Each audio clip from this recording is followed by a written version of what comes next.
الباب يسمى باب السيدة فاطمة. یہی وہ گیٹ ہے جس کو باب فاطمہ رضی اللہ عنہ کہا جاتا ہے. مفتاح الباب عند الرئاسة العامة. اس کی جو چابی ہے جو تالا لگا اس کی چابی یہ مسجد نبی کے ڈپارٹمنٹ کے پاس ہے.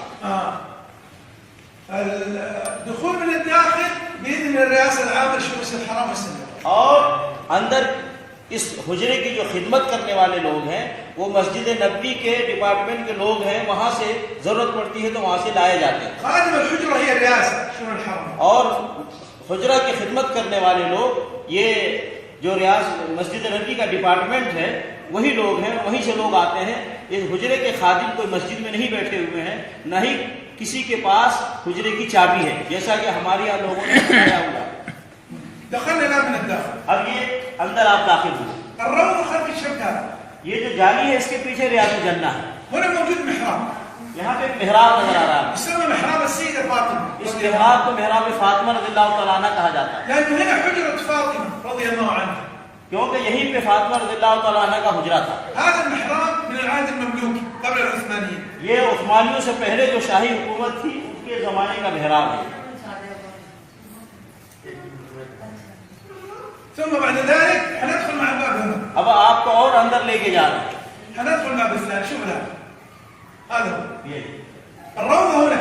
یہ جو جالی ہے اس کے پیچھے ریاض الجنہ ہے. هذا الجدار اللي بناه عمر بن عبد العزيز. یہی وہ دیوار ہے جس کے اوپر پردہ لگا ہے, اس کو عمر بن عبد العزیز رحمۃ اللہ علیہ نے بنوایا. هنا موجود صندوق خشب يسمى صندوق الصندل. یہاں پہ ایک صندوق رکھا ہے جس کو صندوق الصندل کہا جاتا ہے. هذا يحرك وقت الكنيس يمين ويسار. اس کو ابھی پردے کے پیچھے رکھا ہوا ہے, اگر صفائی کی ضرورت پڑتی ہے اس جگہ کی تو اس کو آگے پیچھے ہٹایا جاتا ہے. وهو من العهد العثماني. اور یہ عثمانی دور عثمانی کے زمانے کا ہے. الستار هذا جددها الملك فهد.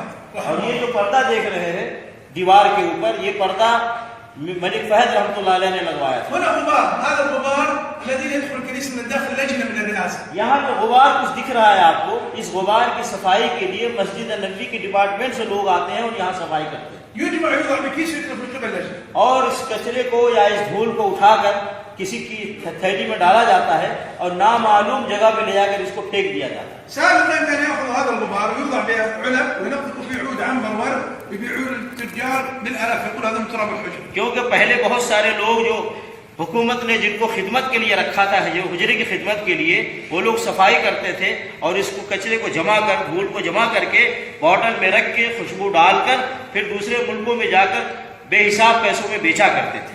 حضرت شوف المواجهة الشريفة. هذه المواجهة. اب یہ بالکل سامنے کا حصہ ہے. دیکھیے أنت تسلم من هنا من الخارج.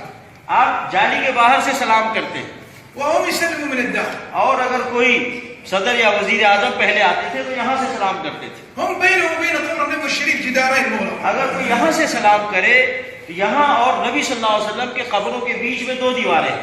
وأنت بينك وبين الثلاثة الشبك والجدارين. اور اگر کوئی جالی کے باہر سے سلام کرتا ہے تو اس کے اور نبی صلی اللہ علیہ وسلم کے قبر کے بیچ میں ایک جالی ہے اور 2 دیواریں. هم ما يشاهدوا شيء وأنت ما تشاهد شيء. کوئی یہاں سے سلام کرے تو اس کو بھی اندر کا حصہ نظر نہیں آتا, اور کوئی جالی کے باہر سے سلام کرے تو اس کو بھی اندر کا حصہ نظر نہیں آتا. الدائرة الأولى حدود السلام على الرسول عليه الصلاة والسلام ثم أبو بكر الصديق رضي الله عنه ثم عمر یہ جو الفاروق. دائرہ بنایا گیا ہے صرف یہ بتانے کے لیے کہ اس کے سامنے نبی صلی اللہ علیہ وسلم کو سلام کہنا ہے, اس کے سامنے ابو بکر صدیق کو سلام کہنا ہے, اس کے سامنے عمر فاروق رضی اللہ عنہما کو سلام کہنا ہے. كثير من المسلمين يقول لماذا لا تهد الجدار؟ نريد نشاهد قبر الرسول عليه الصلاة والسلام. تو اس طریقے سے یہ پتہ چل گیا کہ آدمی چاہے جالی کے باہر سے سلام کرے یا اندر آ کر سلام کرے, نبی صلی اللہ علیہ وسلم قبر کو کوئی دیکھ نہیں سکتا ہے, دیکھ بھی نہیں سکتا, کیونکہ نہ کوئی دروازہ ہے نہ کوئی کھڑکی ہے.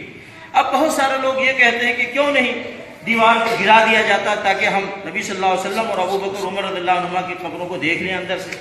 ما الحكمة أنك ما تستطيع رؤية قبر عليه الصلاة والسلام؟ اس میں حکمت کیا ہے کہ کوئی بھی مسلمان نبی صلی اللہ علیہ وسلم قبر کو دیکھ نہیں سکتا؟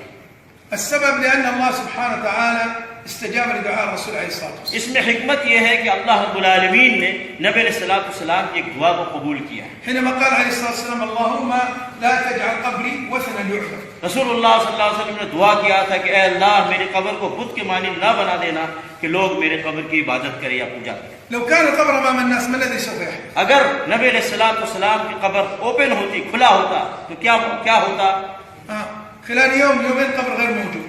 ایک دن 2 دن نہیں گزرتے کہ نبی صلی اللہ علیہ وسلم کی قبر کا نام و نشان لوگ مٹا دیتے. هكذا لوگ قبروں پہ آتے اور مٹی اٹھا اٹھا کر کے لے کر کے چلے جاتے، لوگ ایک دوسرے کے اوپر گرتے، مرتے، زخمی ہوتے اور زخمی کرتے اور قبر کی مٹی کو اٹھا کر کے لے کے هتشوف چلے الرجال فوق النساء الضرب. اور عورت اور مرد ایک دوسرے کے اوپر گرتے اور آپس میں ایک دوسرے کو مارتے اور مرتے اور زخمی کرتے. انت انظر الان من الروضه حوالين الكعبه الحجر الاسود هكذا هكذا كيف لو قبر رسول الله. آپ دیکھیے بہت سارے مسلمانوں کو جب ریاض الجنہ کھلتا ہے تو کس طریقے سے لوگ دوڑتے ہیں، بھاگتے ہیں، دوسرے کو گراتے ہوئے. آپ حجر اسود پہ دیکھ لیجئے، جب لوگ جاتے ہیں وہاں چومنے کے لیے کہ لوگ ایک دوسرے کو گراتے ہیں، دھکے دیتے ہیں، زخمی کرتے ہیں.